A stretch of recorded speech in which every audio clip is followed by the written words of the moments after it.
მშვიდობისა კიდევ ერთხელ თქვენ უყურებთ კურიერს 9 საათზე. კრიზისი ნაციონალურ მოძრაობაში, რომელიც ახალ ფაზაში შედის. მას შემდეგ, რაც მიხეილ სააკაშვილმა პარტიის თავმჯდომარეობა ნანუკა ჟორჟოლიანს ოფიციალურად შესთავაზა, თინა ბოკუჩავამ ლიდერის გადაწყვეტილებები ღიად გააკრიტიკა. მოქმედი თავმჯდომარე ციხიდან მიღებულ გადაწყვეტილებებს იმპულსურსა და არათანმიმდევრულს უწოდებს და ამბობს, რომ პარტია სწორედ ამან მიიყვანა კრიზისამდე. თავის მხრივ ჟორჟოლიანი მზადაა პროცესები კრიზის მენეჯერის ამპლუაში მართოს. პროცესებს საცირკო სანახაობას უწოდებენ უმრავლესობაში. რაც მოვისმინეთ თინა ბოკუჩავას მხრიდან მიხეილ სააკაშვილთან დაკავშირებით, ხო? არასწორი კი არ არის. ჩემი აზრით არამართებულია, იმიტომ რომ ეს პროცესი, რაც ახლა მიმდინარეობს, ყველამ იცოდა, მათ შორის იცოდნენ, რომ ნანუკას ჰქონდა შემოთავაზება და ის დათანხმდა თანათავმჯდომარეობას და ეს არაფერი სიახლე არ ყოფილა პარტიის წევრებისთვის, ჩვენ ვემზადებით სტრუქტურული განახლებისთვის. ჩემთვის გასაკვირი არ არის, იმიტომ რომ საბოლოო ჯამში ასე სრულდება ხოლმე ქვეყნის მოღალატეთა გაერთიანების ყოფა. საცირკო სანახაობას დაემსგავსა მათი ბოლო პერიოდის განცხადებები, განსაკუთრებით მათი ბელადის, როდესაც ესე სწრაფად სულიან თავიანთ ხელმძღვანელებს ახალი რაღაცა განსაკუთრებული პერსონების გამოძერწვა ცდილობენ. მადლობა ღმერთს, ხალხი ჩვენი ქვეყნის სათავეში აღარ არიან და ვეღარასოდეს ვეღარ დაბრუნდებიან. ეს ცირკი უკვე არის, მე მგონი, რაღაცა გასართობის სანახაობა ჩვენი ხალხისთვის. რასა იკნევიჩიანის გუშინდელ განცხადება საქართველოსა და ევროკავშირის გაფართოების გეგმების შესახებ საპარლამენტო უმრავლესობაში კიდევ ერთხელ ეხმიანებიან. გამგებლობის შეფასებით ევროპარლამენტარის აღნიშნულმა გამოსვლამ მორიგჯერზე დაადასტურა, რომ საქართველოს ევროკავშირში გაწევრიანების სანაცვლოდ ომის წესებზე აყოლაზე უარის თქმის გამოისჯება. ერთ-ერთ ინტერვიუში იკნევიჩიანემ აღიარა, რომ 2022 წლამდე საომარი მოქმედებების დაწყებამდე აღმოსავლეთ პარტნიორობის ქვეყნებისთვის გაფართოებაზე არავინ საუბრობდა და შესაძლებლობის ფანჯარა მხოლოდ უკრაინის ომის გამო გაიხსნა.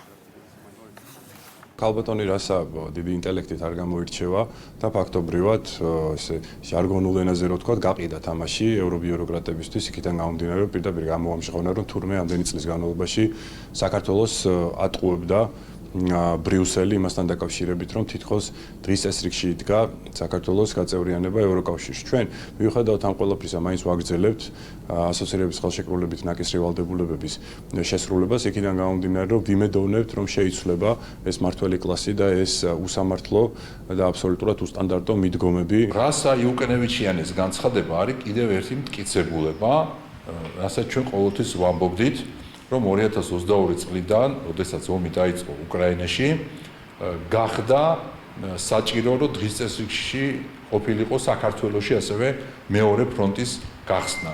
ამიტომაც გააქტიურეს ეს კანდიდატის სტატუსის თემა სავაჭრო საგნად.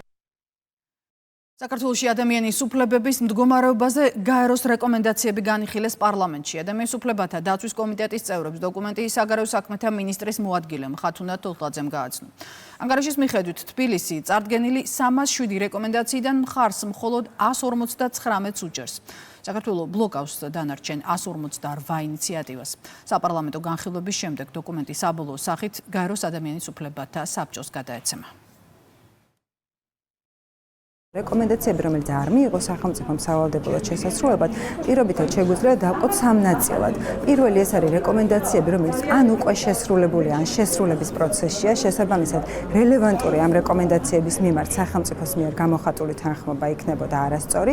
არის რეკომენდაციები, რომელიც გაცემულია რუსეთის ფედერაციის მხრიდან და მის მიმართ ლოიალურად განწყობილი სახელმწიფოების მხრიდან, რომელსაც ჩვენ ადგილზე ვაფიქსირებთ, რომ ამ რეკომენდაციებს არ მივიღებთ შესასრულებლად და არის რეკომენდაციები, რომელიც ატარებს გარკვეულ პოლიტიკურ ხასიათს.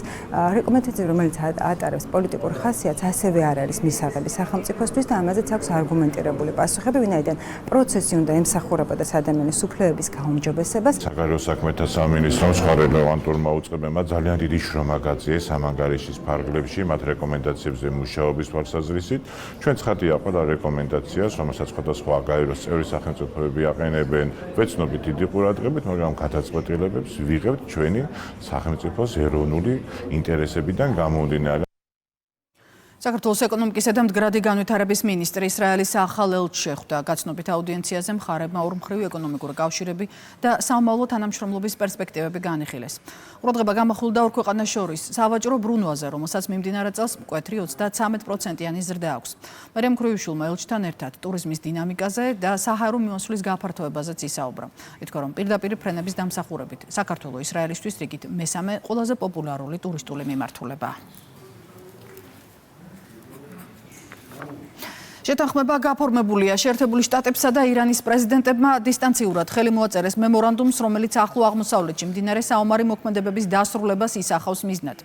ორმხრივი შეთანხმების დეტალების თანახმად, თეირანი ვალდებულებას იღებს შეამციროს გამდიდრებული ურანის მარაგი, სანაცვლოდ კი ვაშინგტონი ირანზე დაწესებულ სანქციებს აუქმებს. დოკუმენტი ასევე ითვალისწინებს ახლო აღმოსავლეთში საომარი მოქმედებების სრულ შეწყვეტას და ჰორმუზის სრუტის გახსნას. მემორანდუმში აღნიშნულია, რომ მომდევნო 60 დღე დაეთმობა ირანის ბირთვული პროგრამის საომავლო რეგულირებაზე დეტალურ მოლაპარაკებებს. დონალდ ტრამპმა შეთანხმება შეერთებული შტატებისთვის მნიშვნელოვან გამარჯვებად შეაფასა. დოკუმენტის ოფიციალურად დამოწმება ორივე ქვეყნის პირველი პირის მიმართ დაადასტურა თეირანმაც. ამერიკის მხრიდან ურთიერთგაგების მემორანდუმს ხელი დიდი შვიდეულის სამიტის ფარგლებში ვერსალის სასახლეში გამართული ბაღშმის დროს მოუწერა.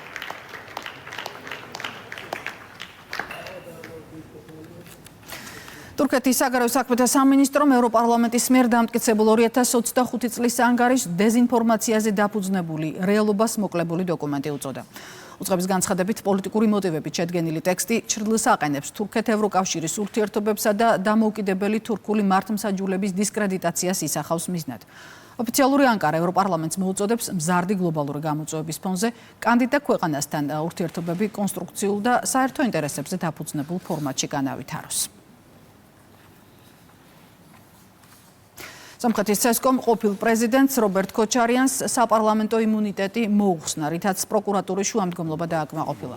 გამოძიება ახლად არჩეულ დეპუტატს 2004 წლის საქმეზე უფლებამოსილების ბოროტად გამოყენებასა და ფულის გათეთრებას ედავება.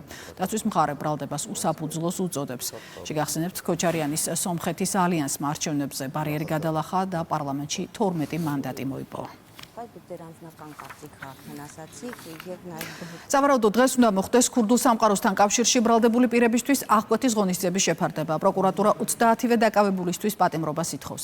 გამოძიების ინფორმაციით ბრალდებულები აქტიურად მონაწილეობდნენ ეგრეთ წოდებული ქურდულ გარჩევებში და აგროვებდნენ თანხებს ეგრეთ წოდებული ქურდული საერთოსთვის. დაკავებულთაგან 10 პირს ქურდული სამყაროს წევრობას ედავებიან, 9-ს მის მხარდაჭერას, 11-ს კი კანონიერი ქურდისთვის მიმართვას. დანაშაული ბრალდების სიმძიმის მიხედვით 6-დან 10 წლამდე პატიმრობას ითვალისწინებს. სტიქი ახმეტის მუნიციპალიტეტში უხმან ალექმა პანკისის ხეობაში ხალწნის ხევის ადიდება გამოიწვია. დატბორილია საცხოვრებელი სახლების პირველი სართულები და დაზიანებულია ინფრასტრუქტურა. ახმეტის მერიაში აცხადებენ, რომ მოსახლეობა საფრთხე არ ემუქრება. ადგილზე მობილიზებულია ყველა შესაბამისი სამსახური. პარალელურად ძლიერი წვიმის შედეგად მეწყერი განვითარდა დუშეთის მუნიციპალიტეტში. სოფელ მაღაროსკარში მდებარე შიდა სახელმწიფოებრივ გზაზე სტიქიის გამო ყველა სახის ავტოტრანსპორტის მოძრაობა აკრძალულია. ზაფხულის სეზონთან დაკავშირებით ქვეყნის მასშტაბით ტყეებში 350 საინფორმაციო ბანერი განთავსდება. ეროვნული სატყეო სააგენტოს ცნობით, ტურისტულად დატვირთულ ზონებში მოქალაქეებს სპეციალური QR კოდის საშუალებით კოცონის დანთებისა და უსაფრთხოების წესების გაცნობა შეეძლებათ. ვინაიდან ტყეში ხანძრის მთავარი მიზეზი ადამიანური დაუდევრობაა, წესების დარღვევისთვის კანონი 500 ლარამდე ჯარიმას ან 8 წლამდე პატიმრობასაც კი ითვალისწინებს.